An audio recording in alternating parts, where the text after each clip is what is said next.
అందరికీ నమస్కారం. ఈరోజు కథ మా ఊరు. రచన కోడూరి తిరుమల మాధవి గారు. ఇంకా స్టోరీలోకి వెళ్ళిపోదామా? మా పెద్ద మామయ్య కూతురు పెళ్లి శుభలేఖ అందగానే ఆనందంతో ఉబ్బి తబ్బిబ్బైపోయాను. పెళ్లికి ఒక నెల ముందుగానే మామయ్య ఫోన్ చేసి నాకు శుభవార్త చెప్పి, ఒరేయ్ శ్రీకాంత్, నువ్వు అమెరికా నుండి రావాలి కాబట్టి ముందే చెప్తున్నా, మళ్ళీ అది కుదరలేదు ఇది కుదరలేదు అంటూ నసుకుతావు.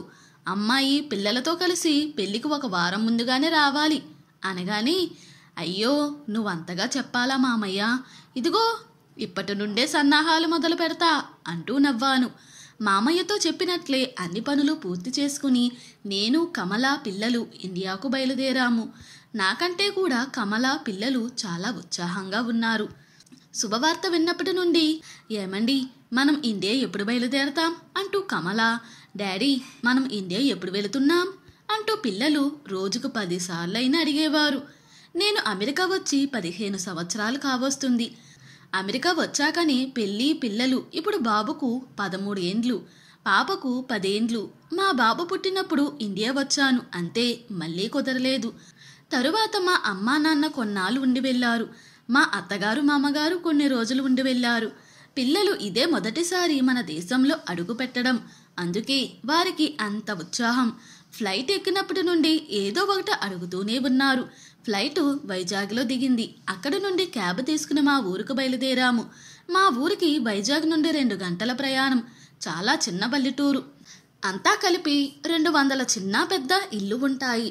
మా ఊరిలో ఉండే పెద్ద ఇళ్లల్లో మా మామయ్యది ఒకటి. ఊరిలో మా మామయ్య రైతు. కొబ్బరి తోటలు, మామిడి తోటలు ఉన్నాయి. వ్యవసాయం చేస్తారు. పాడి కూడా ఉంది. ఊరికి వెళ్లే దారి పొడవునా పచ్చటి పొలాలు, కొబ్బరి చెట్లు, ఎంతో ప్రశాంతమైన వాతావరణం మనసుకు ఎంతో హాయిగా అనిపించింది. కాంక్రీట్ అరణ్యం నుండి విడుదలైనట్టుగా ఉంది. కమల, పిల్లలు కూడా ఎంతో ఆనందంగా పరిసరాలను పరికరిస్తున్నారు. క్యాబ్ ఇంటి ముందు ఆగగానే మా మామయ్య, అత్తయ్య, పిల్లలు, నౌకర్లు అందరూ బిలబిలమంటూ కారు దగ్గరికి వచ్చేశారు. అందరూ గలగలా మాట్లాడుతూ మమ్మల్ని లోనికి ఆహ్వానించారు. వాకిట్లో పెద్ద వసారా, ఆ పక్క ఈ పక్క పెద్ద అరుగులు, కొబ్బరి చెట్లు, మామిడి చెట్లు, జామ చెట్లు, చక్కగా పాతులు తీసి పెరిగిన మందారం, నందివర్ధనం, గన్నేరు చెట్టు, ఇంటికి కాస్త పక్కన ఆవులు, గేదెలు ఉండే పాక, వీటన్నిటినీ పిల్లలు చాలా ఆశ్చర్యంగా, ఆనందంగా చూస్తున్నారు. ఆకాశాన్ని అంటే మేడలు చూసిన వారికి ఈ పరిసరాలు చాలా కొత్తగా ఉన్నాయి. ఇంట్లోకి వెళ్ళగానే మా అత్తయ్య అందరికీ కొబ్బరి బొండాలిచ్చారు తాగడానికి. ఏసీ గాలిని తలదన్ని చల్లటి చెట్ల గాలిని ఆస్వాదిస్తూ కొబ్బరి నీళ్లు తాగాము. ఏరా శ్రీకాంత్, బాగా అలసిపోయి ఉంటారు. నువ్వు, అమ్మాయి, పిల్లలు కాసేపు విశ్రాంతి తీసుకోండి. కాసేపు ఆగి వేడి నీళ్లు పెట్టిస్తాను. చక్కగా స్నానాలు చేశాక టిఫిన్లు తిందురుగాని అనేసరికి నేను సరే మామయ్య అంటూ లోపలికి నడిచాను. విశ్రాంతి తీసుకున్నాక స్నానాలు ముగించి వచ్చేసరికి వేడివేడి పెసరట్లు, అల్లం పచ్చడి ప్లేట్లలో పెట్టుకుని వచ్చింది మా అత్తయ్య. వాటిని చూసేసరికి ఆకలి ఇంకా ఎక్కువైంది. ఏదో తిన్నాము అంటే తిన్నాము అని ఫ్రిడ్జ్లో ఉన్న ప్రిజర్వేటివ్ ఫుడ్ తినే మాకు అమృతం తింటున్నట్టుగా అనిపించింది. పిల్లలు కూడా కడుపు నిండుగా తినడం గమనించాను. మధ్యాహ్నం భోజనంలో అచ్చమైన తెలుగు వంటలు, వేడి అన్నం, ముద్దపప్పు, గుత్తి వంకాయ కూర, కొత్త ఆవకాయ, గుమ్మడికాయ పులుసు, అప్పడాలు, గడ్డ పెరుగు, వీటితో తినేసరికి ఇంకా వేరే స్వర్గం ఎందుకు అనిపించింది. ఎన్నో రోజులుగా తిండి తినని వాడిలాగా ఆవురావురమంటూ లాగించేశాను. ఇంకా కమల మొహం అయితే సంతోషంతో వెలిగిపోతుంది.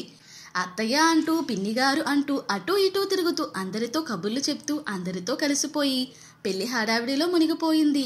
ఇంకా పిల్లలు ఎంచక్కా మా బంధువుల పిల్లలతో కలిసి మామిడి చెట్ల కింద, కొబ్బరి చెట్ల కింద ఆడుతూ సరదాగా ఉన్నారు. వారిని అలా చూస్తుంటే పంజరం నుండి బయటపడిన పక్షుల్లాగా అనిపించారు. రాత్రి అందరికీ ఆరు బయట నవారు మంచాలు వేశారు. ఆడవారు, పిల్లలు లోపల పడుకుంటే మగవాళ్ళందరూ బయట పడుకున్నాము. మా 2 పిల్లలు ఇంట్లో పడుకోమని చెబుతున్నా వచ్చి బయట నా పక్కన నవారు మంచం పైన పడుకున్నారు. పైన ఆకాశంలో చంద్రుడు, నక్షత్రాలను చూస్తుంటే ఏదో తెలియని అనుభూతి. పిల్లలు కూడా చాలా ఆశ్చర్యంగా చూస్తున్నారు. నాన్న, ఇలా పడుకోవడం చాలా బాగుంది అంటే, అవును, మేము చిన్నప్పుడు రోజు ఇలాగే పడుకునేవాళ్ళం. తాతయ్య మాకు ఎన్నో కథలు చెప్పేవారు అని అంటే, అయితే మాకు కూడా కథ చెప్పు నాన్న అంటే, ఇద్దరు పిల్లలను చెరొక పక్క పడుకోబెట్టుకుని చిన్నప్పుడు మా నాన్న చెప్పిన కథ చెప్తుంటే మళ్ళీ నేను నా చిన్నతనంలోకి వెళ్ళిన ఆనందం, ఆ క్షణం నాకంటే అదృష్టవంతుడు ఈ లోకంలో ఇంకెవరూ లేరు అనిపించింది. ఆ రాత్రి ఎంతో ప్రశాంతంగా నిద్రపోయాను. మామయ్య కూతురు పెళ్లి దగ్గర పడే కొద్దీ పెళ్లి పనులలో అందరం మునిగిపోయాము. కమ్మటి భోజనం, చిక్కటి పాలు, పెరుగు, చక్కని గాలి, శుభ్రమైన వాతావరణం, అంతకంటే ప్రశాంతమైన వాతావరణం ఊరిలో ఎక్కడికి వెళ్ళినా ఎరా అబ్బాయి ఎలా ఉన్నావు, బాగున్నావా అంటూ ఎంతో ఆప్యాయంగా పలకరించే ఊరి వాళ్ళు మనసుకు ఎంతో ఊరటగా అనిపించేది. బంధుమిత్రులతో కబుర్లు, పొలం గట్ల మీద షికారులు, సరదా సరదా ఆటలు పాటలతో హాయిగా కాలం గడిచిపోయింది. మామయ్య కూతురు పెళ్లి ఎంతో వైభవంగా జరిగిపోయింది. ఇక మేము అమెరికా తిరిగి వెళ్ళవలసిన సమయం రానే వచ్చింది. మనసంతా దిగులుగా అయిపోయింది. కమల పరిస్థితి కూడా అలాగే ఉంది. తనలో ఉత్సాహం తగ్గిపోయింది. తను మెల్లగా నా వద్దకు వచ్చి, ఏమండి, అమెరికా వెళ్ళాలంటే నాకు అస్సలు ఇష్టం లేకుండా ఉంది. మన పెళ్ళైనప్పటి నుండి అక్కడే ఉన్నాం కదా, ఇంకా చాలు, ఇక్కడికే వచ్చేద్దాం, ఏమంటారు అనేసరికి అక్కడే ఆడుకుంటున్న మా పిల్లలు కూడా, అవును నాన్న, మనం ఇక్కడికే వచ్చేద్దాం, ఇక్కడ చాలా చాలా బాగుంది, చక్కగా తాతయ్య, అమ్మమ్మ, ఇంకా మన చుట్టాలు అందరూ ఇక్కడే ఉన్నారుగా, మనం కూడా ఇక్కడే ఉందాం, మేము ఇక్కడే బాగా చదువుకుంటాం అనేసరికి నా కళ్ళల్లో నీళ్లు తిరిగాయి.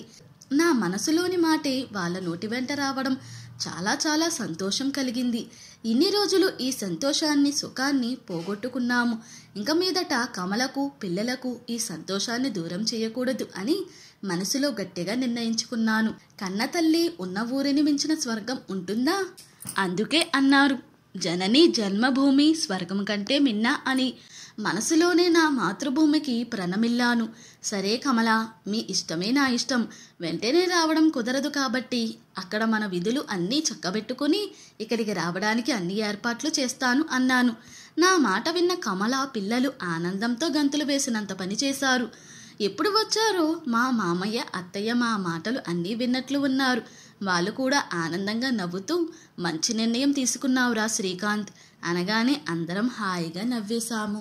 ఇంతటితో ఈ స్టోరీ ముగిసింది. ఈ స్టోరీ కనుక మీకు నచ్చినట్లయితే మరియు నా ఎక్స్ప్లెనేషన్ కనుక మీకు నచ్చినట్లయితే ప్లీజ్ లైక్, షేర్, సబ్స్క్రైబ్.